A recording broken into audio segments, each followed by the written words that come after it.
Assalamualaikum warahmatullahi wabarakatuh. Salam sejahtera bagi kita semua. Om Swastiastu, Namo Buddhaya, salam kebajikan. Salam jumpa mahasiswa-mahasiswi Universitas Terbuka yang saya banggakan. Hari ini kita bertemu kembali dalam sesi materi pengayaan. Saya Ahmad Zamzami selaku tuton Anda pada mata kuliah Manajemen Sumber Daya Manusia dengan kode EMBS 4209. Namun sebelum kita melanjutkan perkuliahan manajemen SDM ini, yang perlu kalian ingat bahwa mahasiswa wajib lulus terlebih dahulu pada mata kuliah perilaku organisasi, pengantar bisnis, pengantar manajemen, dan juga organisasi perusahaan. Karena MSDM itu merupakan salah satu dari 4 kompetensi di mana yang ingin dicapai dalam program studi manajemen selain daripada manajemen keuangan, manajemen operasional, dan juga manajemen pemasaran. Sebelum saya ingin memberikan kata motivasi terlebih dahulu yang disampaikan oleh Bung Karno, yaitu belajar tanpa berpikir tidak ada gunanya, tapi berpikir tanpa belajar sangat berbahaya. Baiklah, selanjutnya kita masuk pada pembahasan hari ini, yaitu mengenai konsep dasar manajemen SDM, pengertian SDM, dan aktivitas manajemen sumber daya manusia.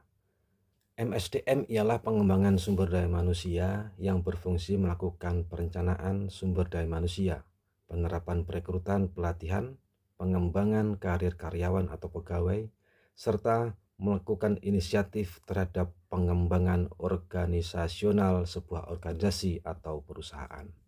Nah, di konsep dasar MSDM itu ada 4 poin utama yang ada. Yang pertama adalah perencanaan, pengorganisasian, penggerakan, dan pengawasan. Semua itu dilakukan atas dasar pengembangan atau rekrutmen, kompensasi, pengintegrasian, pemeliharaan, serta pemutusan hubungan kerja, di mana semua ini dilakukan untuk mencapai tujuan organisasi perusahaan secara terpadu. Di poin MSDM yang perlu diperhatikan adalah yang pertama berkaitan dengan potensi. Untuk menggali sebuah potensi manusia di dalam sebuah organisasi sehingga dapat dimanfaatkan seoptimal mungkin. Yang kedua adalah manusia adalah sebagai makhluk sosial yang harus menjadi fokus perhatian terhadap keinginan, want, dan kebutuhan atau need. Yang ketiga adalah manusia memiliki cita-cita untuk mencapai sebuah tujuan yang diinginkan melalui jalur karir dan yang memang sudah ditempuhnya. Selanjutnya adalah kesuksesan orang yang berada di dalamnya haruslah sesuai dengan tujuan organisasi yang diingin dicapai. Dan yang terakhir adalah berkaitan dengan organisasi dibentuk bukan hanya dalam jangka waktu pendek, melainkan dalam jangka panjang. Sehingga kebutuhan SDM harus direncanakan dan diorganisasikan, dilaksanakan, dan juga dikendalikan. Selanjutnya adalah pengertian MSDM.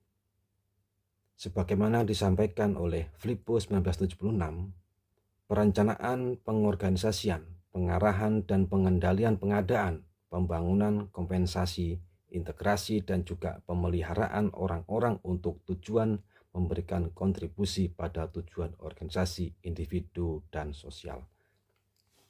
Kenapa sih kita selalu membutuhkan yang namanya manajemen sumber daya manusia? Manusia adalah aset yang paling berharga dalam organisasi. Kekuatan organisasi yang tidak bisa dijiplak oleh pesaing dan perlu pengelolaan secara khusus terhadap manusia agar memiliki daya saing yang kuat.